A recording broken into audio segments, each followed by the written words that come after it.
Hello दोस्तों, कहानी की इस नई सीरीज में हम लेकर आए हैं आपके लिए एक और नई कहानी। आज की कहानी का नाम है दूजा प्यार। यह इस कहानी का भाग 1 है। यह एक ट्रू लव स्टोरी है। कहानी को पूरा जरूर पढ़ें। तो चलिए शुरू करते हैं। एक छोटा सा शिव मंदिर जहां भोलेनाथ की एक प्यारी सी मूर्ति आगे दुल्हन के जोड़े में अपने दोनों हाथों को जोड़कर खड़ी एक लड़की भगवान का शुक्रिया अदा कर रही होती है। वह लड़की, थैंक यू भगवान जी, आज मेरी शादी है और मेरी शादी उसी से हो रही है जो मेरा पहला प्यार है, जिसे मैं खुद से भी ज्यादा प्यार करती हूँ। तभी पीछे से एक आवाज आती है, अरे बेटा जल्दी आओ, मुहूर्त निकला जा रहा है। वह लड़की पीछे मुड़ते हुए कहती है, आई पंडित जी। इतना कहकर वह लड़की पंडित जी के सामने चली जाती है। वह लड़की इधर उधर देखते हुए पंडित जी से कहती है, पंडित जी पवन कहाँ है? इस पर पंडित जी कहते हैं, उन्हें अभी एक फोन आया है, शायद वह उधर गए हैं बात करने को। बेटा आप उन्हें भी जल्दी बुला लीजिए, नहीं तो मुहूर्त निकल जाएगा। वह लड़की अपना सर हाँ मैं हिलाते हुए कहती है, पंडित जी अभी बुलाकर लाती हूँ। पवन, फोन पर तुम मुझे बार बार फोन क्यों कर रहे हो? तुम्हें एक बार कहा ना मैंने कि भले उससे शादी मेरी हो रही है पर उसके साथ सुहागरात तुम ही मनाओगे। वैसे भी मुझे उसमें कोई इंटरेस्ट नहीं है। तुम बस उसकी कीमत तैयार रखो जितना मैंने कही थी। बाकी जो तुम चाहते हो वह तुम्हें मिल जाएगा, उसकी चिंता मत करो। पवन की बातें सुनकर वह लड़की हैरान रह जाती है। उसे समझ नहीं आ रहा था कि वह अब क्या करे, लेकिन अब इतना तो तय था कि वह अब यह शादी नहीं कर सकती। इसलिए वह अपने पाँव पीछे मोड़ लेती है और अपनी आंखों में आंसू लिए भागते हुए मंदिर के बाहर रोड पर आ जाती है। उसका ना तो दिल काम कर रहा था और ना ही दिमाग। इधर पवन पंडित जी के पास आकर कहता है, रीत कहाँ है? पंडित जी पवन को देखते हुए शांत भाव से कहते हैं, यजमान वह आपको ही बुलाने गई थी। पंडित जी की बात सुनकर पवन अपने मन ही मन में सोचता है, रीत मुझे बुलाने आई थी, कहीं इसने मेरी बातें तो नहीं सुन ली। यह सोचते हुए पवन रीत को मंदिर में सब जगह ढूंढने लगता है। जब उसे रीत वहां कहीं नहीं मिलती, यह देख पवन का शक यकीन में बदल जाता है कि रीत ने उसकी बातें सुन ली है। यह सोचकर पवन धीरे से अपने आप में कहता है, अगर वह यहाँ से भाग भी गई होगी तो अभी ज्यादा दूर नहीं गई होगी, मैं उसे आसानी से पकड़ सकता हूँ। इतना कहकर पवन भी मंदिर से बाहर आकर रीत को ढूंढने लगता है। इधर रीत रोड के किनारे बने फुटपाथ में बेतहाशा भागी जा रही थी। तभी उसकी नजर उसके पीछे आते हुए पवन पर पड़ती है, जो कि बाइक पर बैठकर रीत को ही ढूंढ रहा था। इससे पहले कि पवन रीत को देख पाता, रीत बिना सोचे समझे सामने खड़ी एक बस में चढ़ जाती है और बस जाने लगती है। बस का कंडक्टर उसे ऊपर से नीचे तक घूरते हुए कहता है, मैडम जी आपको कहाँ जाना है? बस कंडक्टर की बात सुनकर रीत कुछ नहीं बोलती। बस में बैठे सभी लोगों की नजर बस रीत को ही देखे जा रही थी, पर रीत को इसका कोई होश नहीं था। वह बस की एक सीट पर जाकर बैठ जाती है। बस का कंडक्टर रीत के पास आकर फिर से कहता है, मैडम जी यह बस तो चंडीगढ़ जाएगी, क्या आपको भी चंडीगढ़ ही जाना है? रीत फिर से चुपचाप रहती है। यह देखकर कंडक्टर फिर उसके बाद रीत से कुछ नहीं पूछता। कुछ देर बाद रात हो गई। वैसे तो हर रात काली होती है, लेकिन यह रात रीत की जिंदगी की सबसे काली रात थी। पर वो कहते हैं ना कि रात चाहे कितनी भी काली हो, वह हमेशा के लिए नहीं ठहरती। उसके बीतने के बाद एक नई सुबह जरूर आती है, और वही सुबह प्रीत का इंतजार कर रही है। अगली सुबह रीत चंडीगढ़ बस अड्डे पर बस से नीचे उतरती है। वह बस कंडक्टर के पास जाकर उसे एक अंगूठी देते हुए कहती है, भैया, मेरे पास पैसे नहीं हैं, पर आप यह अंगूठी रख लीजिए। जिसके लिए खरीदी थी वह इसके लायक नहीं था, तो आप ही रख लीजिए। बस कंडक्टर रीत को देखते हुए शांत भाव से कहता है, मैडम जी, आप किराए की चिंता मत करो। आपको देखकर लगता है कि आप बहुत बड़ी मुसीबत में हो, इसलिए मैं यह अंगूठी नहीं ले सकता। इस अंगूठी को आप अपने पास ही रखो। क्या पता कि आपके कुछ काम आ जाए और जिसके लिए आपने यह अंगूठी खरीदी हो, क्या पता यह अंगूठी उसके लिए बनी ही ना हो। उस कंडक्टर की बात सुनकर रीत वहां से चली जाती है। उसे कुछ पता नहीं था कि वह अब कहाँ जाएगी, क्या करेगी, पर फिर भी वह चली जा रही थी। शांति कुंज पार्क, चंडीगढ़। एक लड़की पार्क में खड़ी बार बार अपने हाथ में पहनी घड़ी को देख रही थी। उसे देखकर लग रहा था कि शायद वह किसी का वेट कर रही हो। तभी एक लड़का एक बॉक्स को पीछे से उसके आगे करता है।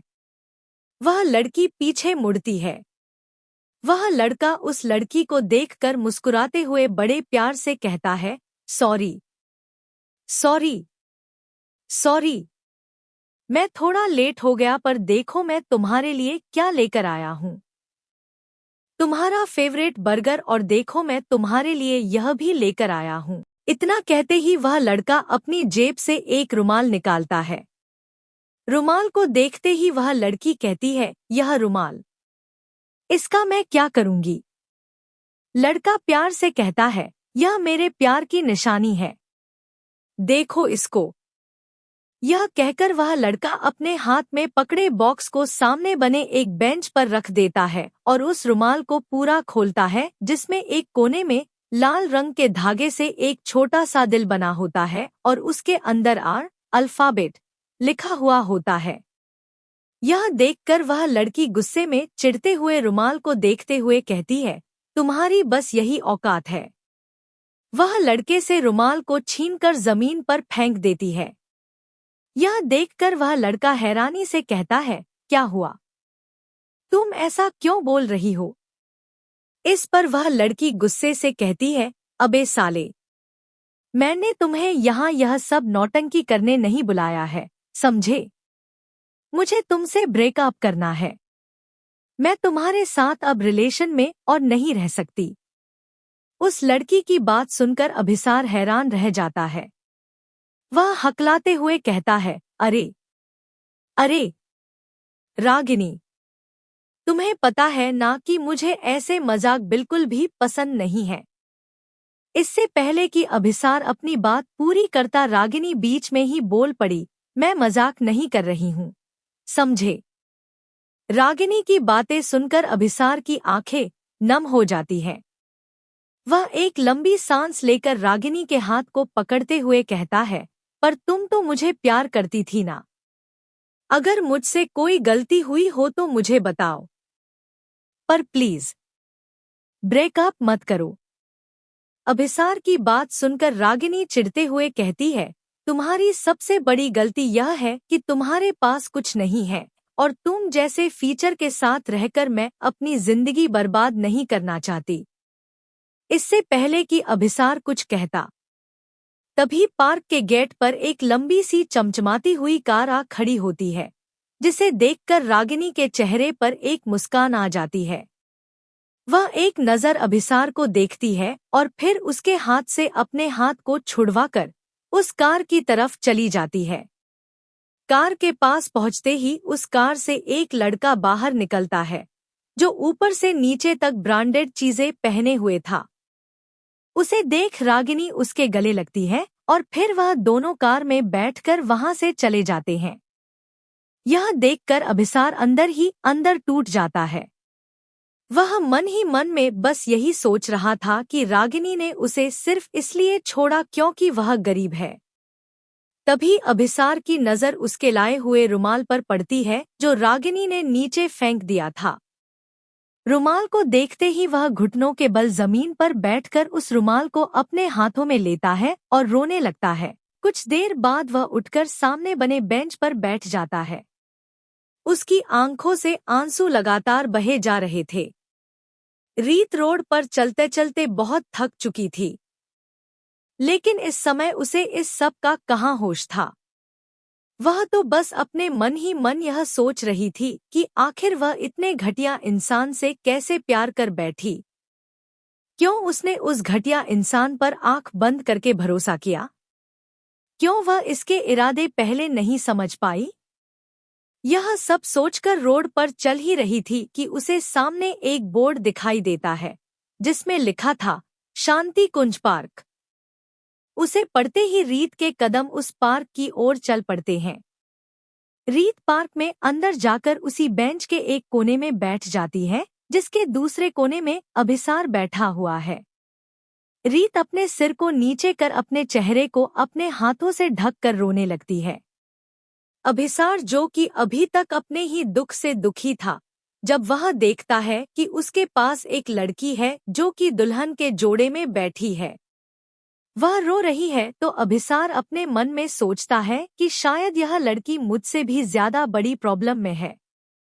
और वह अपनी तकलीफ को भूलकर रीत के सामने जाता है और अपने हाथ पकड़े रुमाल को रीत को देते हुए कहता है, लो यह आंसू पोंछ लो। रीत अपने चेहरे से अपने हाथ हटाती है तो उसे सामने सिर्फ एक हाथ दिखाई देता है जिसमें एक रुमाल होता है। उसका सर नीचे झुके होने के कारण अभिसार भी रीत के चेहरे को नहीं देख पाता है और ना ही रीत अभिसार के चेहरे को देख पाती है, या फिर कहें कि जिस तकलीफ से इस समय वह दोनों गुजर रहे थे, उन्हें एक दूसरे के चेहरे देखने की सुध नहीं थी। वह दोनों तो बस अपने ही दुखों में डूबे हुए थे। रीत अभिसार के हाथ से रुमाल लेती है और अपने आंसू साफ करने लगती है। अभिसार फिर से बेंच के दूसरे कोने में जाकर बैठ जाता है।